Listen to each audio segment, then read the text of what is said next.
ഓം ശ്രീ സായിരാം. കോടാനുകോടി ജന്മങ്ങളിലെ സുഹൃതത്താലേ ഒരവന് സദ്ഗുരുവിനെ ലഭിക്കൂ. ആ സദ്ഗുരു കൃപയാലേ ഭക്തിയും സിദ്ധിക്കൂ. സായീശ്വരനെ പരീക്ഷിക്കാനായി ഷിർദിയിലെത്തിയ ഒരു സന്യാസിയുടെ കഥ കേൾക്കൂ. സോമദേവൻ എന്നാണ് ആ സന്യാസിയുടെ പേര്. ഉത്തരകാശിയിലെ ധർമ്മശാലയിൽ ഇദ്ദേഹം താമസിക്കുമ്പോഴാണ് ഫായാജിയെ കണ്ടുമുട്ടുന്നത്. കാക്കാ സാഹിബ് ദീക്ഷിതിൻ്റെ സഹോദരനാണ് ഫായാജി. സന്യാസിയും ഫായാജിയും പരസ്പരം പരിചയപ്പെട്ടു. ഫായാജി അദ്ദേഹത്തെ തൻ്റെ താമസ സ്ഥലത്തേക്ക് ക്ഷണിച്ചു. നാഗപ്പൂർ വഴി വരികയാണെങ്കിൽ ഫായാജിയുടെ ഗൃഹത്തിലെത്താമെന്നും പറഞ്ഞു. ഇരുവരും മേൽവിലാസങ്ങൾ കൈമാറി. 1911 സോമദേവ് സ്വാമി നാഗപ്പൂരി വന്നു. അദ്ദേഹത്തിന് ഫായാജിയെ കാണാൻ വളരെ ആഗ്രഹമായി. സ്വാമി ഫായാജിയുടെ ഗൃഹം കണ്ടുപിടിച്ചു. വീണ്ടും കണ്ടതിൽ ഇരുവരും വലിയ സന്തോഷത്തിലായി. സായിനാഥൻ്റെ കഥകൾ കേട്ടപ്പോൾ സന്യാസിക്ക് അവിടുത്തെ കാണാൻ തിടുക്കമായി. ഫായാജി സന്യാസിക്ക് വേണ്ട ഏർപ്പാടുകൾ ഷിർദിയിൽ ചെയ്തു. പരിചയപ്പെടുത്തിക്കൊണ്ടുള്ളൊരു കത്തും നൽകി. അങ്ങനെ സന്യാസി ഷിർദിയിലേക്ക് യാത്ര തിരിച്ചു. അദ്ദേഹം ഷിർദിയിലെത്തി. ദൂരെ നിന്നേ മസ്ജിദിൽ പാറിപ്പറക്കുന്ന കൊടിക്കൂറകൾ കണ്ടു. സന്യാസിക്ക് അത് കണ്ടപ്പോൾ അനിഷ്ടമായി. മഹത്തുക്കളെ ദർശിക്കാൻ പോകുന്നവർ നിഷ്കളങ്കമായ മനസ്സുമായേ പോകാവൂ. ബാഹ്യമായ വസ്തുക്കൾ കണ്ട് മഹാത്മാക്കളെ അളക്കാൻ ശ്രമിച്ചാൽ സ്വയം കബളിക്കപ്പെടുകയായിരിക്കും ഫലം. ആരുടെയും ഒരു തരത്തിലുമുള്ള കണക്കുകൂട്ടലുകളും അവിടെ വില പോവില്ല. സന്യാസിക്ക് പറ്റിയ അബദ്ധം കേൾക്കൂ. കൊടിക്കൂറ കണ്ടപ്പോൾ സോമദേവ് സന്യാസി ചിന്തിച്ചതിങ്ങനെ: ശേ, ഇതെന്താണ് ഈ സാധു കൊടികളൊക്കെ കെട്ടി പ്രകടനം നടത്തുന്നത്? കീർത്തിയും ബഹുമാനവും പദവിയും നേടാനല്ലേ ഇതൊക്കെ ചെയ്യുന്നത്? ഒരു യോഗീശ്വരന് ഇതിൻ്റെ ഒന്നും ആവശ്യമില്ലല്ലോ. എനിക്ക് സായിയെ കാണണമെന്നില്ല, അനുഗ്രഹവും വേണ്ട.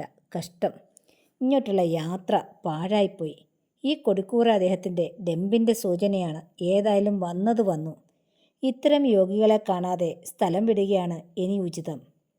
തൻ്റെ ചിന്തകൾ സന്യാസി കൂടുള്ളവരോട് പറഞ്ഞു. അവർക്ക് സന്യാസിയുടെ തീരുമാനത്തോട് യോജിക്കാനായില്ല. അങ്ങ് തിരിച്ചു പോകുന്നത് ശരിയല്ല. ഇത്രയും ദൂരം കഷ്ടപ്പെട്ട് വന്നതല്ലേ. ആ കാണുന്ന കൊടിക്കൂറ താങ്കളുടെ മനസ്സിനെ ഇത്രയും കശക്കുന്നത് എന്തിനാണ്?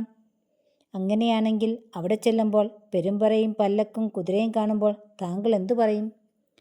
ഇത് കേട്ട് സോമദേവ് സന്യാസി വളരെയേറെ അസ്വസ്ഥനായി. തിരിച്ചു പോകാനുള്ള ആഗ്രഹം കലശലായി. പക്ഷേ കൂടെയുള്ളവർ പറഞ്ഞു, സായിനാഥന് ഇതിലൊന്നും ഒരു പ്രത്യേക താല്പര്യവുമില്ല. അവിടുന്ന് ആത്മാരാമൻ. ഇതെല്ലാം ഭക്തന്മാർ ചെയ്യുന്നതാണ്. അവിടുന്ന് പ്രേമത്താൽ ഭക്തന്മാർക്ക് വഴങ്ങുന്നു എന്ന് മാത്രം. അതുകൊണ്ട് താങ്കളുടെ മനസ്സിളക്കിയ കൊടിക്കൂറയിൽ നിന്നും കണ്ണെടുക്കൂ. ഇവിടെ വരെ വന്നതല്ലേ, സായീശ്വരനെ ദർശിക്കൂ, എന്നിട്ട് മടങ്ങൂ. സന്യാസി ഉപദേശം സ്വീകരിച്ചു. അവർ മസ്ജിദിലെത്തി. അങ്കണത്തിൽ നിന്ന് ബാബയെ കണ്ടതും സന്യാസിയുടെ മനം ഉരുകിപ്പോയി. വികാരം വീർപ്പ് മുട്ടിച്ചു. മിഴികൾ നിറഞ്ഞു. ശരീരം വിറപൂണ്ടു. ആ സുന്ദര രൂപത്തിൽ മനവും മിഴിയും ഉറച്ചുപോയി. ഒരൊറ്റ ദർശനത്തിൽ തന്നെ സംശയങ്ങൾ ഉരുകിയൊലിച്ചു. അകക്കാമ്പിൽ ആനന്ദം ഉറവയെടുക്കാൻ തുടങ്ങി. ആ സുന്ദര ദിവ്യ ദർശനം നഷ്ടമാകുമെന്ന് ഭയന്ന് മിഴികളൊന്ന് ചിമ്മിയതുപോലുമില്ല. സായിനാഥൻ്റെ തൃപ്പാദരേണുക്കൾ വാരിപ്പൂശി നൃത്തമാടണമെന്ന് അദ്ദേഹത്തിന് തോന്നി. അപ്പോൾ സ്വഗുരുവിൻ്റെ ശബ്ദം കാതുകളിൽ മുഴങ്ങി. എവിടെയാണോ ഒരവൻ്റെ മനം ശാന്തിയിലും ആനന്ദത്തിലും പൂർണ്ണമായി നിമഗ്നനാകുന്നത്, അവിടെയാണ് അവൻ്റെ സ്ഥാനം. ഈ വാക്കുകൾ കൂടി സ്മരിച്ചപ്പോൾ സോമദേവ് സ്വാമിയുടെ മനം പ്രേമപരവശമായി തീർന്നു. അടക്കാനാവാത്ത ആവേശത്തോടെ സ്നേഹത്തോടെ സന്യാസി സായിനാഥൻ്റെ അടുത്തേക്ക് നീങ്ങി.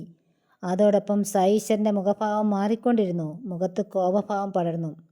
അപ്പോഴേക്കും സോമദേവ് സ്വാമി ബാബയുടെ സമീപം ചെന്നു. ഉടൻ തന്നെ അവിടുന്ന് പറഞ്ഞു, നമ്മുടെ കാപഠ്യവും സജ്ജീകരണങ്ങളും നമ്മളോടൊപ്പം ഇരുന്നു കൊള്ളട്ടെ. പൊയ്ക്കോളൂ.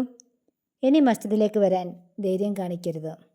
ഇവിടെ കൊടിക്കൂറ പറപ്പിച്ച് നാട്യം കാണിക്കുന്നവനെ നീ എന്തിനു ദർശിക്കണം?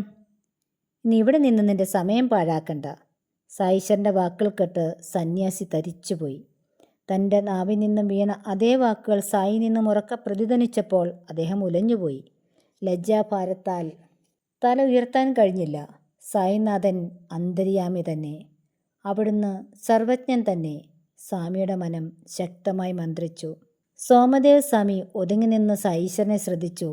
സായിനാഥൻ ചിലരെ അനുഗ്രഹിക്കുന്നു, സ്പർശിക്കുന്നു.